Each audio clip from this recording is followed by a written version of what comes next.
Vous écoutez un podcast cinéma du Centre des Arts d'Anguin-les-Bains. Kaurismäki est un cinéaste finlandais. C'est un personnage tout à fait passionnant, Kaurismäki. Très étrange, capable d'entreprendre un film comme celui-ci. Donc, revenir au temps du muet, quand on sait le succès que l'on a fait, enfin, c'est relatif, qu'on a fait un The Artist, justement, qui rejoue le cinéma muet. Je trouve que ce que fait Aki Kaurismäki, c'est quand même beaucoup plus intéressant, beaucoup plus culotté d'ailleurs, de refaire le bon vieux mélodrame 1900, justement avec la manière du muet, avec le jeu. Enfin, c'est très savant. C'est un jeu d'acteurs du muet, mais extrêmement stylisé. Donc, on voit que ça a été repensé dans le jeu. C'est tout à fait passionnant de voir ce travail. En plus, avec l'actrice Fatish, qu'il a quasiment dans tous ses films, qui est, je sais plus son prénom, Outinen, donc la femme qui joue, et qui est tout à fait remarquable. Avec le français André Wilm, justement, qui joue le souteneur distingué, et bon, l'autre acteur qui est purement finlandais, que vous avez pu voir. Moi, j'aimerais maintenant peut-être vous laisser un peu la parole, parce que c'est un film qui, je pense, en tout cas, au moins vous a surpris au début. Après, vous êtes habitué à accepter le muet. Simplement, encore un petit détail en passant. Les Kaurismäki, le frère aîné, et Aki la même chose, sont des gens qui sont d'abord, peut-être plus, je ne dirais pas plus, c'est pas vrai, ils sont cinéastes, mais ils sont au moins aussi passionnés par la musique, et en particulier la musique populaire. Et ici, il est évident que Aki Kaurismäki a voulu faire un film où la musique a un rôle important, et c'est une musique justement dite populaire, mais une musique qui n'est pas du tout indifférente, sachant qu'en Finlande, c'est le deuxième pays au monde du tango, c'est-à-dire qu'ils sont au moins aussi argentins que les Argentins. D'ailleurs, l'orchestre est un orchestre de tango, et à la fin, vous avez un véritable tango. En même temps aussi, cette musique populaire n'est pas une musique purement lacrymale. C'est une musique qui a un référent politique, disons quand même, d'une façon de protestation. Et ce n'est pas pour rien, évidemment, que dans le film, vous avez dû, je pense, être un peu stupéfait de vous entendre Le Temps des Cerises, sachant que Le Temps des Cerises n'est pas une chanson tout à fait innocente. Donc, elle n'est pas là pour rien. Il est évident qu'on vous raconte un film qui est un peu sur le sujet que traite Kaurismäki dans tous ses films, une sorte de critique, bon, je ne dirais pas poussée, ce n'est pas une critique qui est violente, c'est une critique un peu ironique sur le monde de l'argent, sur une société qui ne fonctionne que sur l'argent et que sur l'idée de l'argent.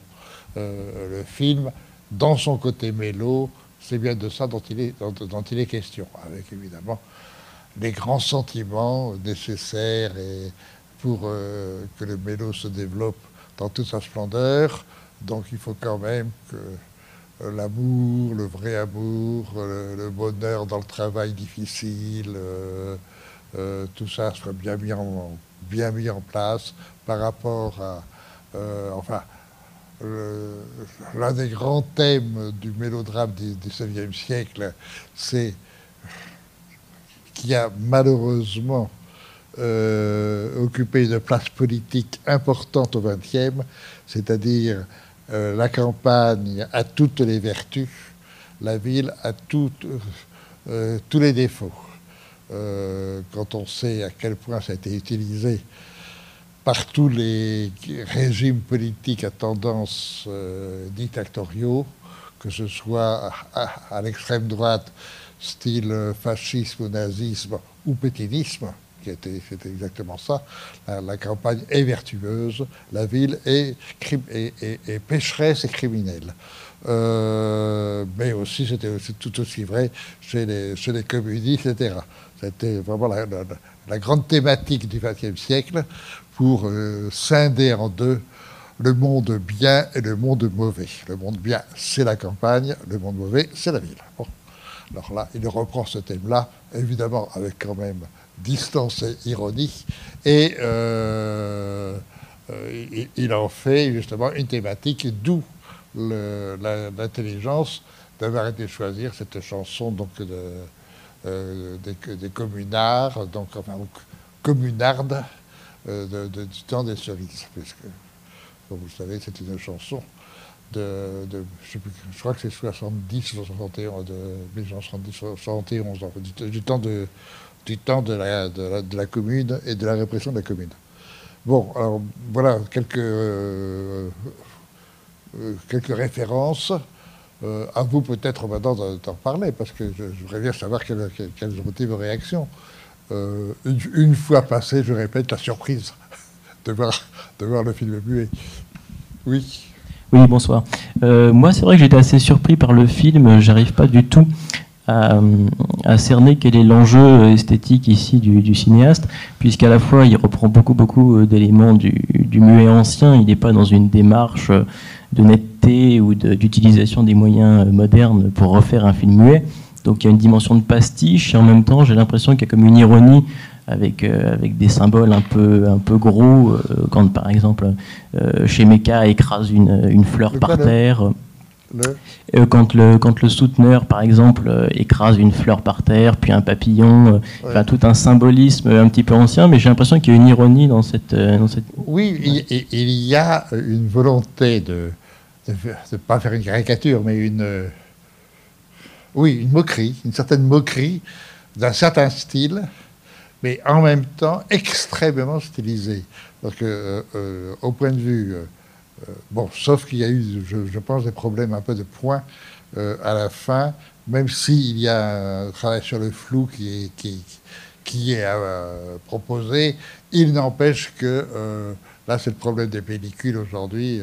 Les opérateurs n'ont plus l'habitude de la pellicule, donc faire le point, c'est pas toujours facile. Donc, on a eu des flous, dans des flous, mais qui sont un peu trop flous par rapport aux flous. Bon. D'accord. Donc, c'est une chose. Mais en revanche, c'est d'abord un exercice de style, d'accord, mais justement de style extrêmement plastique. C'est très beau plastiquement parlant. Tous les plans. Alors, bien sûr qu'il y a des références précises. Bon, entre autres, il y a tout le souteneur au début, et travaillé, il y a un plan qui renvoie directement au Mabuse de Fritz Lang de 1932 d'ailleurs. Un Mabuse parlant, pas un Mabuse muet. Quand ils sont dans la voiture décapotable, on a vraiment l'impression du moment de la fin de Mabuse. Et il y a beaucoup comme ça de références au cinéma muet, avec hommage à ce cinéma muet, mais en même temps aussi... Bon, je fais ça à l'époque du parlant, en 90, donc ça fait déjà 50 ans que le cinéma est parlant. Donc je reviens au muet, je le pastiche, oui c'est vrai, mais en même temps, je me sers quand même de ce cinéma pour réexprimer des sentiments un peu, pas ridicules, mais un peu... ironique, ouais. On est dans ce type d'ironie, mais qui ont une certaine beauté. Et là, j'avoue que pour travailler un mélodrame comme ça, en lui donnant un statut de film de haute qualité, bravo, parce que sinon, c'est les mélodrames... il y a eu beaucoup de films de mélodrames, même du temps de... Par exemple, si on prend le le cinéma, puisque j'ai oublié son nom évidemment, le cinéma mexicain de 1940-50, qui travaillait le vrai bon mélodrame, mais d'une façon parlante et sans ironie. Alors que là, moi, ce que j'aime beaucoup, c'est on est un peu dans le pastiche, mais malgré tout, il y a une beauté des sentiments et surtout, ce que je trouve très fort, il y a une vérité des personnages. La femme est tout à fait passionnante comme évolution, naïve, d'accord, un peu limitée sur la compréhension du monde, mais en même temps, c'est un très beau personnage. Le personnage du mari est aussi un très beau personnage, et le personnage du souteneur est un moins beau personnage peut-être, mais pas inintéressant. C'est-à-dire qu'il n'est pas le souteneur facile. Non, c'est plus complexe.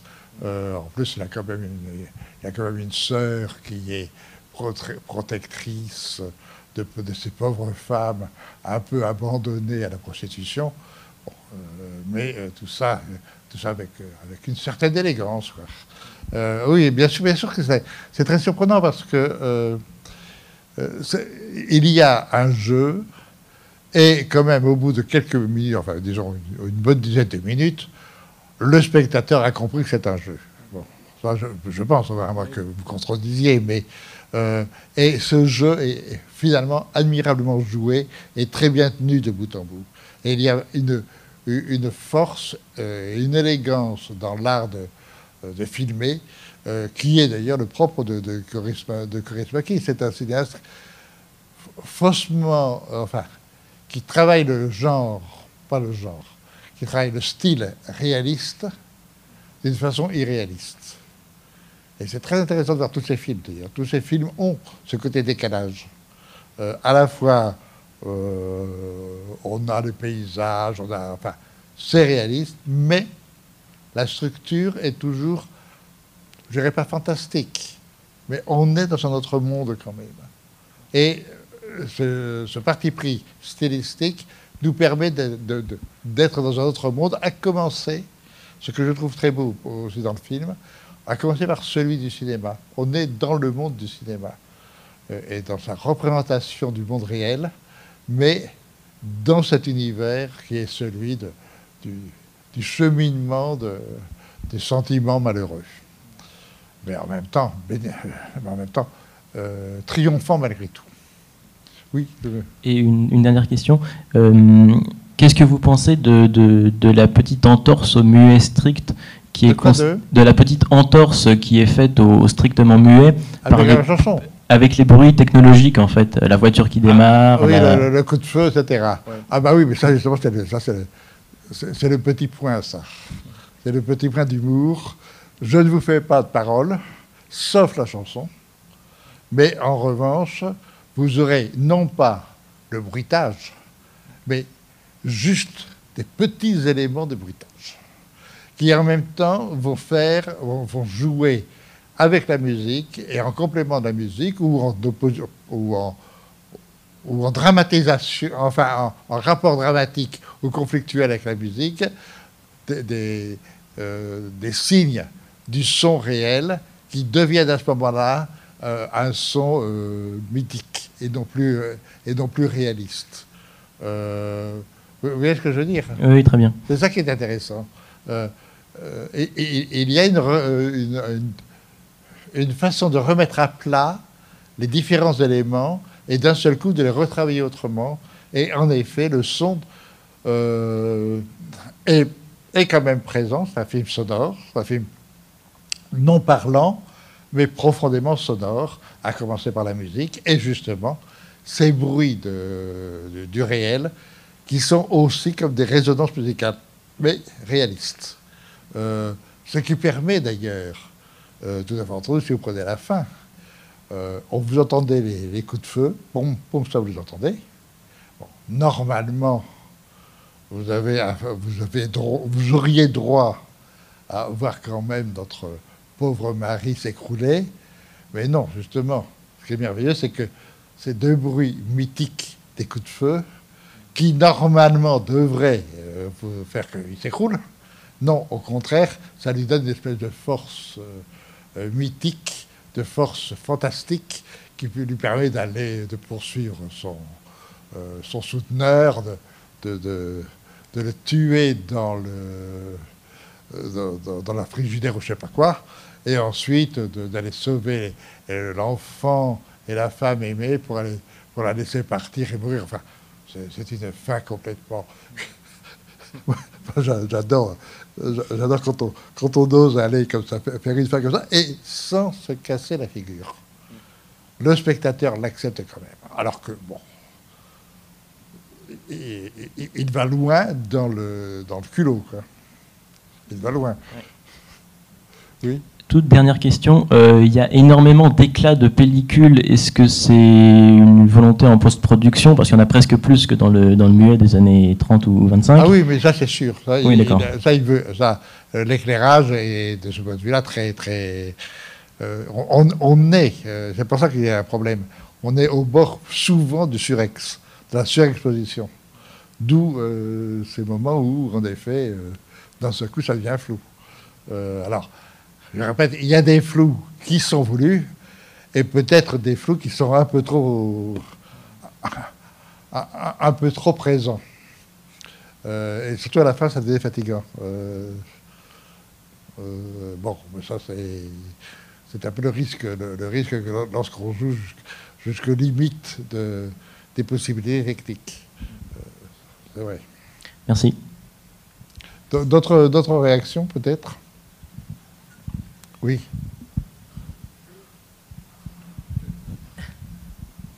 Je suis surpris par la coïncidence que je pense liée purement au hasard entre le sujet du film et puis l'actualité politique sur le projet contre les clients de prostituées. Oui, voilà. Est-ce que ça a eu une résonance? Moi, ça a eu une résonance sur moi, ça. Ah oui, mais ça, aujourd'hui, mais ça ferait du monde, hein, ça ferait tout le beau monde qui serait en prison, là. Oui, pardon, attendez, on va... monsieur ici.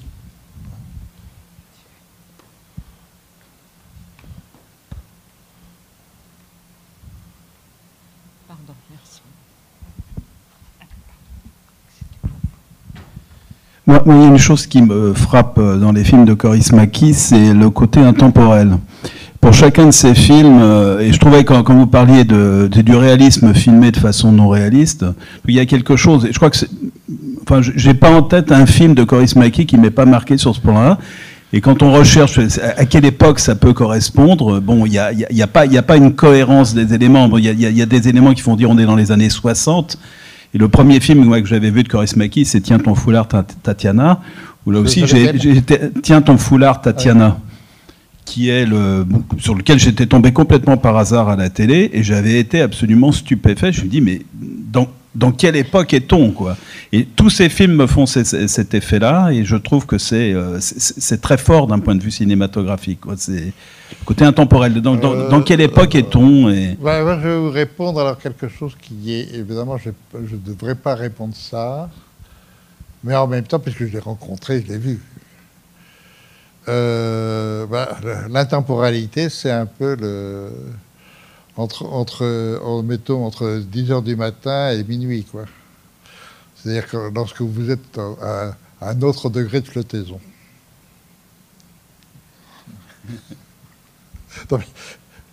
Mais ce que vous dites est vrai. C'est-à-dire que tous ces films ont ce côté où, en effet, bon, par exemple, il peut se payer le luxe que je vous ai raconté sur à la fin le mari qui reçoit trois balles dans le corps et qui ne tombe pas, etc., parce que le temps, c'est bon, l'autre temporalité est plus importante. Mais dans tous ces films, il y a ça, c'est vrai. Tous ces films ont une sorte de distanciation par rapport au temps réel, par un jeu de dramatisation qui, lui, qui, lui, s'intéresse au sentiment du temps et non aux impressions du temps. Enfin, et c'est ça qui est travaillé. C'est pour ça que ces films ont tout ce côté-là, côté un peu rêverie en fait, une sorte de rêverie dans lesquels les personnages sont pris et aiment, je ne dirais pas s'enfoncer, mais en tous les cas, aiment se baigner dans cette rêverie, aiment se réfugier plutôt. Ce serait plutôt et c'est le cas, c'est en fait l'histoire de la fille. On a d'un seul coup le luxe qui arrive, on a la vie facile, on a la ville qui arrive. Bon, on rêve. Et on perd le sens du temps. Et c'est pas pour rien que tout le début du film, en revanche, est un peu documentaire. Le marché, les choux, je crois que c'est des choux. Oh, bon.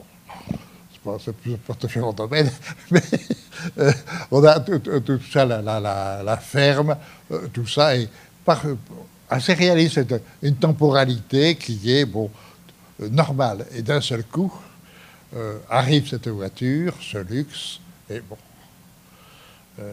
le monde, on le refuse évidemment au début, et puis on se laisse séduire, et on se laisse emporter, etc. Et on passe sur une autre temporalité. Et vous avez entièrement raison. Ça, c'est vraiment la marque de Kaurismäki. Et c'est vrai que sa haute capacité alcoolique, ça aide. D'accord. Et il a ça.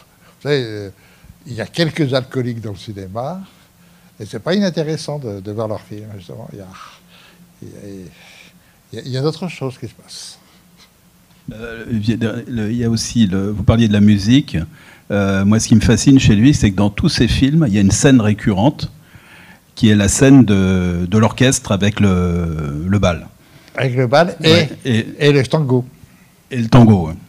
Oui, parce que Finlandais revendiquant d'ailleurs être les inventeurs du tango. En plus, qui sur le plan musical n'a pas grand-chose à voir avec le tango argentin d'ailleurs. Je trouve pas. Je trouve que ça. Bon, moi je ne connais rien, mais eux prétendent que c'est eux le tango. Oui, c'est ce que vous dites au fond. Que le tango c'est le leur et que les Argentins leur ont volé le tango. C'est exact. Bon, mais. D'ailleurs, Kaurismäki a fait un documentaire sur ce sujet. Oui, bien sûr. Non, le frère, je crois. Pour moi, c'est acquis. C'est acquis. Oui, parce que ça figure dans le coffret de tous les films de Kaurismäki comme étant un bonus. De lui, de Aki. Bon, d'accord. Bon, parce que le frère aussi, on fait. Je ne sais plus lequel des deux fait. Bon. Donc, je pense qu'il n'y a pas beaucoup de réalisateurs qui, dans chacun de leurs films, font la même scène, quoi. Oui, je sais pas, vous en connaissez d'autres Non, pas vraiment. Enfin, tous les grands cinéastes ont une répétition, mais pas identique. L'identique, ça, évidemment, il faut quand même des gens qui sont ailleurs, ou acceptent d'être ailleurs. C'est vrai. Dans ça, vous avez raison. Vous connaissez bien, alors, finalement, le cinéma de Kaurismäki, alors. J'ai découvert une fois par hasard, en tombant sur le Théâtre de Foulard, Tatiana à la télé, j'étais absolument fasciné. Donc ensuite, je me suis aperçu que j'avais déjà vu d'autres films de lui. Bon, et puis j'ai fini par acheter le coffret. Bon, là, ce que j'aime moins, c'est la série des Leningrad Cowboy. Bon, c'est un peu plus. Bon, ça c'est. Il fallait qu'il le fasse aussi, mais. Non, mais moi, j'aime beaucoup ce qu'il fait. C'est un des grands cinéastes européens, en fait.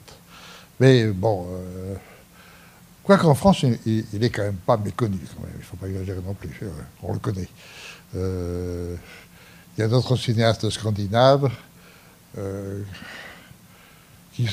Qui sont plus inconnus. Enfin, malgré tout, Lars von Trier commence à être connu, Susanne Bier commence à être connu, en Norvège aussi, les noms, c'est catastrophique, qui commencent à être connus. Bon, on ne parle pas de Bergman ou de Dreyer, etc., ou Sjöström. Bon, il y a quand même, chez les Scandinaves, dans les 4 pays scandinaves, il y a quand même un cinéma important et qui reste un cinéma qui appartient au cinéma mondial. Après tout, Dreyer ou Bergman, ça fait partie des très grands. Kaurismäki n'arrive peut-être pas à ce niveau-là. Il n'empêche que c'est un des grands cinéastes européens, quand même, aujourd'hui. On peut signaler qu'il fait une apparition dans le film de Kerven et de ceux qui font Groland, le film Avida, non je me souviens. Bon, et il faut dire que les Flamands,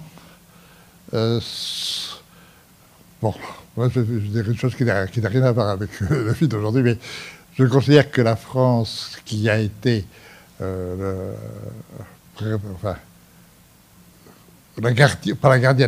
la défendresse de l'école surréaliste, en fait, on n'est pas surréaliste en France, vraiment. Les surréalistes, il faut les chercher en Espagne, il faut les chercher en Flandre. Les Flamands sont surréalistes. Et quand on voit justement même dans le cinéma, on se rend compte qu'ils ont un côté surréaliste. Chez Kiarostami, c'est pas directement surréaliste, mais bon, en revanche, quand on voit Dreyer a fréquenté, il a même fait travailler Artaud. Donc, ce sont des gens qui ont été touchés par le surréalisme. C'est intéressant de voir aussi les influences et que, bon, la France n'est pas portée sur le surréalisme, en fait. La culture française, même si, bon, on a des gens revendiqués surréalistes. C'est vrai, enfin, c'est autre chose. Oui, pardon. Justement, vous parlez des références. J'ai remarqué que dans le film, tout d'un coup, il apparaît sur un tableau. Alors, j'ai pas bien eu le temps de lire, mais c'était en anglais. Il y avait quelque chose, This Man, et c'était signé Sam Fuller. Oui, Sam Donc, je voudrais Fuller. savoir est-ce que c'était un titre de film ou, enfin, et est-ce que Kaurismäki a un rapport particulier avec Fuller? Je ne sais pas. Je ne sais pas s'il l'a rencontré. C'est possible puisque Fuller était en France. Fuller a dû aller. Parce que justement, la personne pour ça je regardais tout le générique, que je regardais, c'était Peter von Bagh. Et Peter von Bagh est un grand critique, et aussi un cinéaste et conservateur de films à Helsinki, d'un type remarquable. Et on l'aperçoit au moment de la scène du mariage, lorsqu'ils reçoivent le riz. Bon, il est présent. Donc, Peter von Bagh, justement, considère, d'abord, il est très très ami avec Kaurismäki, premier point, et d'autre part, il considère que le cinéma finlandais est un cinéma tout à fait distant des autres cinémas scandinaves. C'est encore un autre monde. C'est très étrange la Finlande. Ceux qui y sont allés, ça fait que... Moi, je connais que Pasilina, mais c'est déjà... L'univers de Pasilina, c'est pas du cinéma, mais je trouve qu'on voit un peu. C'est une culture très intéressante, très différente dans tous les cas de la Suède. Très. Bon, je veux dire, je sais plus qui, allez-y. Et donc justement, dans la plaquette de présentation, on faisait évidemment allusion à l'Aurore de Murnau, et je voudrais bien savoir ce que vous en diriez, parce que je trouve qu'il n'y a pas beaucoup de rapport en fait. Si, c'est par rapport à l'idée du muet et de la beauté plastique recherchée. Mais très différente. Bien sûr, très différente. Mais avec quand même le sujet, qui est quand même le sujet justement de l'aurore, et aussi de Settinger, le monde de la ville et le monde de la campagne. Le monde de la campagne, je répète, est le monde sain, le monde propre, le monde honnête, et le monde de la ville, c'est le monde... Et l'aurore, c'est cette histoire-là. En plus, ça s'arrange. Comment ? En plus, dans l'aurore, ça s'arrange, s'il me souviens bien. Alors que là, au contraire, il n'y a pas de... On ne va pas jusqu'à dire tout va s'arranger. Là, on va au bout, mais... pour moi, avec quand même l'ironie, mais enfin... Oui, c'est vrai. Non, mais de toute façon, il ne faut pas oublier que... reprenons le mot de Henri Langlois, qui était le fondateur de la Cinémathèque française, quand il disait que si le cinéma était né immédiatement parlant, sonore bien sûr, mais surtout parlant, il n'y aurait pas eu d'art de cinéma. ce qui a permis l'art du cinéma, c'est les 30 ans de cinéma muet. Parce qu'il a fallu inventer une écriture, une dramaturgie qui n'appartiennent qu'au cinéma. Et c'est en particulier dans la dernière période du muet, de 1915 à 1930, que c'est véritablement inventé l'art du cinéma. Et plastiquement, l'écriture du montage, etc., le langage, les effets dramatiques. Il y a tellement de choses complexes dans le cinéma. D'abord, cette difficulté inhérente qui n'appartient qu'au cinéma, que dans le cinéma, vous n'avez en permanence qu'un seul format du cadre. Vous êtes obligé pendant 1h30 de répéter le même cadre. Si vous êtes un peintre, vous pouvez faire un jour un tableau de 2 mètres ou 3 mètres de haut sur 1 mètre de large. Et puis le tableau suivant, vous pouvez très bien le faire un grand tableau horizontal. Et le tableau suivant, vous pouvez très bien le faire en cercle, etc. À chaque fois, vous choisissez votre cadre. Et, enfin, cadre, d'abord, les deux choses. D'abord, la taille même du tableau. Et en plus, le cadre qui est aussi important du temps de la peinture classique. Alors qu'au cinéma, vous êtes obligé de répéter le même cadre, le même format, le même espace pendant 1h30. Donc, comment faire de la variété? Bon, la fois prochaine, le mois prochain, on va passer à Lubitsch. Lubitsch, justement, et ça fait partie des choses importantes dans le cinéma. Lubitsch, ça fait partie des cinéastes dans les années 1920 où ils cherchaient à casser le cadre. Il y a un film où il y a un cadre qui est fait en triangle, un autre cadre qui est fait en ovale, etc. Donc on n'a plus le même cadre. Et aujourd'hui, cette préoccupation-là, vous l'avez encore dans la façon où de plus en plus on fait ça s'appelle le scream. C'est-à-dire, vous avez le cadre cassé en 2 ou en 4 avec des cadres dans le cadre. Bon, c'est en effet une préoccupation de la fabrication d'un film. Et ce problème du cadre reste quand même un des problèmes fondamentaux, et en particulier, elle a été au temps du muet. Comment travailler le même cadre? Évidemment, on ne peut le faire que par le montage, en passant d'un cadre à un autre cadre. Et le cadre a donné aussi naissance à la notion de plan. Un plan, ce n'est pas tout à fait la même chose qu'un cadre.